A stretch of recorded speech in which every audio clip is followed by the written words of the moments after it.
नमस्ते दोस्तों।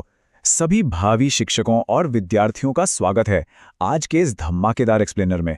मुझे पता है सीटेट एग्जाम्स की तैयारी बिल्कुल जोर शोर से चल रही होगी, तो आज हम चाइल्ड डेवलपमेंट एंड पेडागोजी यानी बाल विकास एवं शिक्षा शास्त्र के पिछले साल के प्रश्नों का एक बहुत ही बेहतरीन विश्लेषण करने वाले हैं। प्रश्न संख्या 26 से 30 तक हम लोग पूरी गहराई से समझेंगे। चलिए बिना किसी देरी के शुरू करते हैं। पर हाँ, आगे बढ़ने से पहले एक छोटा सा काम फटाफट कर दीजिए। जल्दी से इस सेशन को लाइक कर दीजिए, अपने सभी दोस्तों के पास इसे शेयर करें ताकि उनकी भी मदद हो, और चैनल को सब्सक्राइब करना बिल्कुल मत भूलिएगा। सबका सपोर्ट ही तो सबसे बड़ी मोटिवेशन होती है, राइट? चलिए आगे बढ़ते हैं प्रस्तावना और प्रश्न संख्या 26 की तरफ। तो आज का हमारा पहला सवाल ध्यान से सुनिए। Which of the following are examples of scaffolding, यानी इनमें से कौन से आलंबन के उदाहरण हैं। ऑप्शंस हैं ए थिंक अलाउड यानी बोलकर सोचो, बी प्रॉम्प्ट्स एंड क्यूज मतलब संकेत और इशारे, सी क्वेश्चंस यानी प्रश्न, डी हाफ सॉल्व्ड एग्जाम्पल आधा हल किया हुआ उदाहरण, और ई रोट रिहर्सल जिसे हम रटकर दोहराव कहते हैं। नीचे दिए गए 4 विकल्पों में इनका कॉम्बिनेशन है। सोचिए जरा, सही जवाब क्या हो सकता है?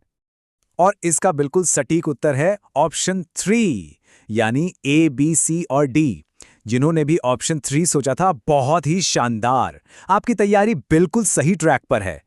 लेकिन सोचिए, यहां ऑप्शन ई क्यों नहीं आएगा? चलिए इस डाउट को भी क्लियर कर लेते हैं। देखिए, जो सबसे दिलचस्प बात है ना, वो ये है कि स्कैफोल्डिंग, जिसे हम हिंदी में आलंबन कहते हैं, वो लेव विगोत्स्की की थ्योरी का एक बहुत बड़ा और ज़रूरी हिस्सा है। ये एक टेम्पररी सपोर्ट या अस्थायी सहायता होती है जो एक टीचर या आपसे ज्यादा ज्ञानी व्यक्ति आपको देता है। जैसे बचपन में साइकिल सीखते वक्त कोई पीछे से पकड़ता था ना, बिल्कुल वैसे ही। लेकिन ध्यान दीजिए, रटकर दोहराव यानी रोट रिहर्सल इसमें कभी किसी हाल में नहीं आता। स्कैफोल्डिंग का मकसद ही बच्चे को इंडिपेंडेंट बनाना है, रोट लर्निंग या रट्टा लगवाना नहीं। बढ़ते हैं अगले प्रश्न की ओर, प्रश्न संख्या 27। ये एक बहुत ही क्लासिक सवाल है जो मोटर स्किल्स के डेवलपमेंट से जुड़ा हुआ है। सवाल है, in the course of development children achieve gross motor skills before fine motor skills. This indicates that development is. विकास के क्रम में बच्चे सूक्ष्म पेशियां कौशल से पहले सकल पेशिया कौशल विकसित करते हैं। ये क्या दर्शाता है? ऑप्शंस देखिए। पहला, एनार्किक या अराजक। दूसरा, सिफेलोकॉर्डल शीर्षगामी। तीसरा, लीनियर या रेखीय। या चौथा, प्रॉक्सिमोडिस्टल जिसे समीप दूराभिमुख कहते हैं। सही जवाब है ऑप्शन 4 प्रॉक्सिमोडिस्टल या समीप दूराभिमुख। जिन्होंने भी ये गेस किया, आप लोग वाकई शाबाशी के हकदार हैं। आखिर ये प्रॉक्सिमोडिस्टल डेवलपमेंट होता क्या है, इसे थोड़ा समझते हैं। ध्यान दीजिएगा, विकास हमेशा शरीर के केंद्र यानी सेंटर से शुरू होकर बाहरी हिस्सों तक पहुंचता है। यहाँ प्रॉक्सिमल का सीधा सा मतलब है शरीर का केंद्र और डिस्टल का मतलब है बाहरी हिस्से। इसीलिए एक बच्चा पहले अपनी बाहों और कंधों पर नियंत्रण पाता है, जो कि एक ग्रॉस मोटर स्किल है, और उसके बाद ही वो अपनी उंगलियों से पेंसिल पकड़ना सीखता है, जो फाइन मोटर स्किल है। ये कॉन्सेप्ट दोस्तों आगे के एग्जाम्स के लिए बिल्कुल क्रिस्टल क्लियर होना चाहिए। चलिए अगला प्रश्न देखते हैं, प्रश्न संख्या 28। इस प्रश्न के बहाने हम चलेंगे जीन पियाजे की दुनिया में। सवाल कहता है, as per Jean Piaget's theory of cognitive development, which of the following ability distinguishes concrete operational thinking from pre-operational thinking? यानी आसान शब्दों में इनमें से कौन सी क्षमता मूर्त संक्रियात्मक सोच को पूर्व संक्रियात्मक सोच से अलग करती है? ऑप्शंस हैं, पहला कोऑर्डिनेशन ऑफ सेंसेस, दूसरा डिसेंटरिंग, तीसरा हाइपोथेटिकल रीजनिंग, या चौथा ऑब्जेक्ट परमानेंस। और इसका एकदम सटीक उत्तर है ऑप्शन 2 डिसेंटरिंग या विकेंद्रीकरण।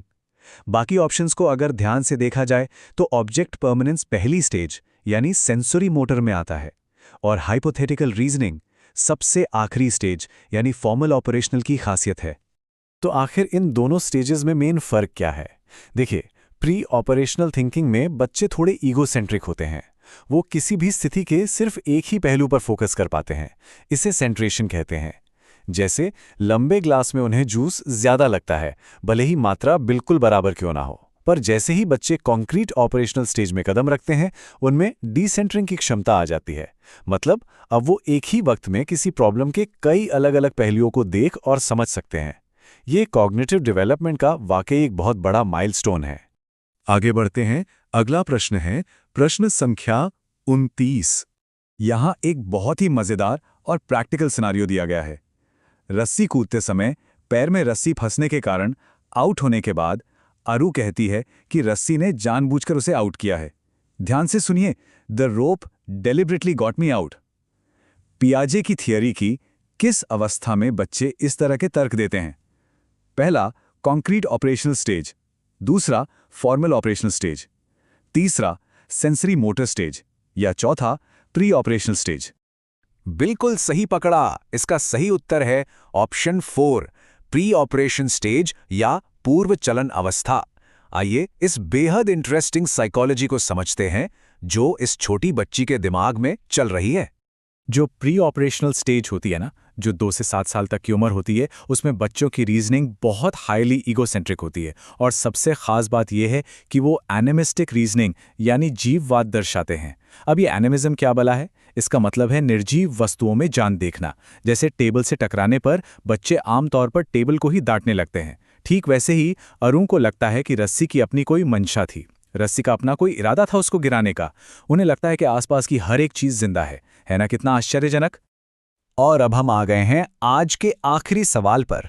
अगला प्रश्न, प्रश्न संख्या 30। ध्यान दीजिएगा यहाँ पर। Socio constructivist views of learning advocate that, यानी सीखने के सामाजिक संरचनावादी विचार आखिर किस बात की वकालत करते हैं? Option 1, learners receive knowledge passively from others. Option 2, learners actively construct knowledge. Option 3, effective learning is activated by lecturing and explaining. Option 4, effective learning takes place through the process of recall and rehearsal. सोचिए, socio-constructivism शब्द सुनते ही दिमाग में सबसे पहले क्या आना चाहिए? और इसका बिल्कुल सटीक जवाब है option 2, learners actively construct knowledge.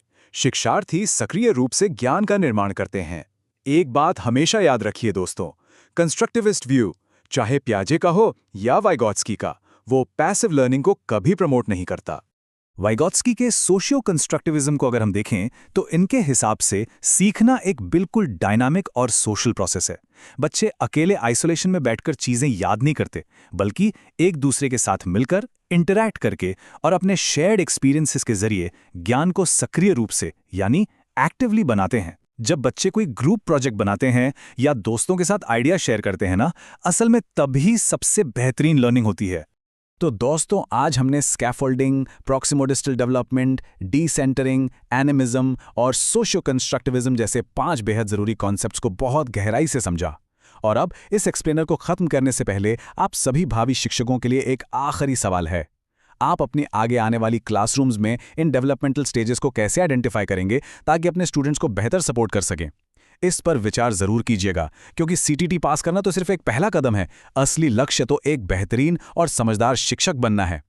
आज के इस विश्लेषण में जुड़ने के लिए बहुत बहुत शुक्रिया। खूब मेहनत कीजिए, पॉजिटिव रहिए और हमेशा आगे बढ़ते रहिए। नमस्ते।